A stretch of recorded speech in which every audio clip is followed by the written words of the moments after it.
My fellow Minnesotans, what's happening in Minnesota right now defies belief. News reports simply don't do justice to the level of chaos and disruption and trauma the federal government is raining down upon our communities.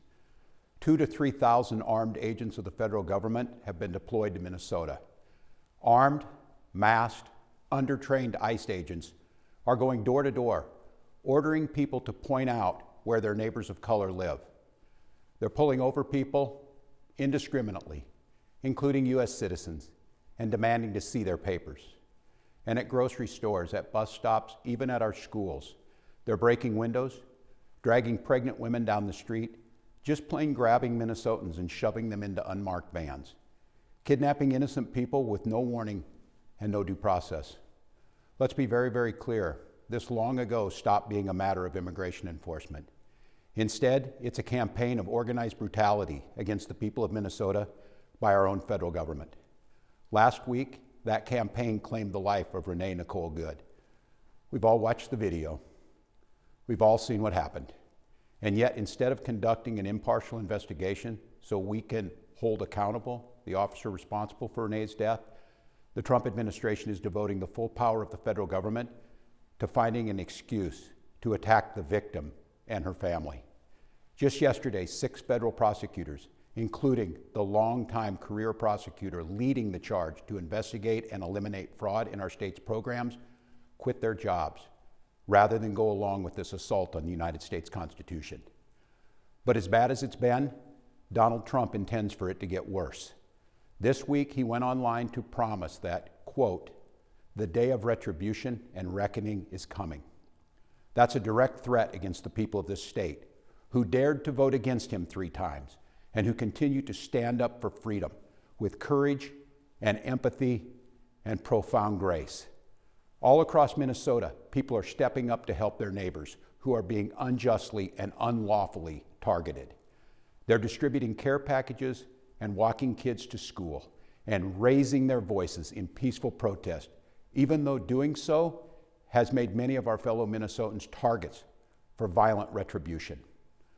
Folks, I know it's scary, and I know it's absurd that we all have to be defending law and order, justice, and humanity while also caring for our families and trying to do our jobs.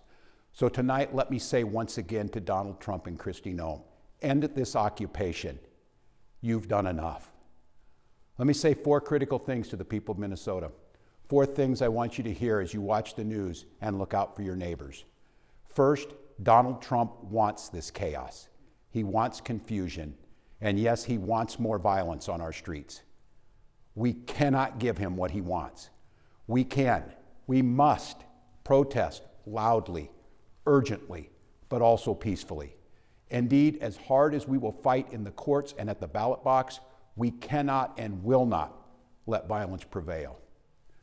You're angry, I'm angry. Angry is not a strong enough word, but we must remain peaceful. Second, you are not powerless, you are not helpless, and you are certainly not alone. All across Minnesota, people are learning about opportunities, not just to resist, but to help people who are in danger. Thousands upon thousands of our fellow Minnesotans are going to be relying on mutual aid in the days and weeks to come, and they need our support. Tonight, I want to share another way you can help. Witness. Help us establish a record of exactly what's happening in our communities. You have an absolute right to peacefully film ICE agents as they conduct these activities. So carry your phone with you at all times. And if you see these ICE agents in your neighborhood, take out that phone and hit record. Help us create a database of the atrocities against Minnesotans, not just to establish a record for posterity, but to bank evidence for future prosecution. The third thing I want to say to you tonight is, we will not have to live like this forever. Accountability is coming at the voting booth and in court. We will reclaim our communities from Donald Trump. We will reestablish a sense of safety for our neighbors, and we will bring an end to this moment of chaos, confusion, and trauma. We will find a way to move forward, and we'll do it together, and we'll not be alone. Every day, we are working with business leaders, faith leaders, legal experts, and elected officials from across this country. They've all seen what Donald Trump is trying to do to our state, and they know their states could be next. And that brings me to the fourth thing I want to say tonight, Minnesota, how incredibly proud I am of the way that you've risen to meet this unbearable moment. But I'm not at all surprised, because this is who we are. Minnesotans believe in the rule of law, and Minnesotans believe in the dignity of all people. We're a place where there's room for everybody, no matter who you are, or who you love, or where you came from. A place where we feed our kids, we take care of our neighbors, and we look out for those in the shadows of life. We're an island of decency in a country being driven towards cruelty. We will remain an island of decency, of justice, of community, of peace. And tonight I come before you simply to ask, don't let anyone take that away from us. Thank you, protect each other, and may God bless the people of Minnesota.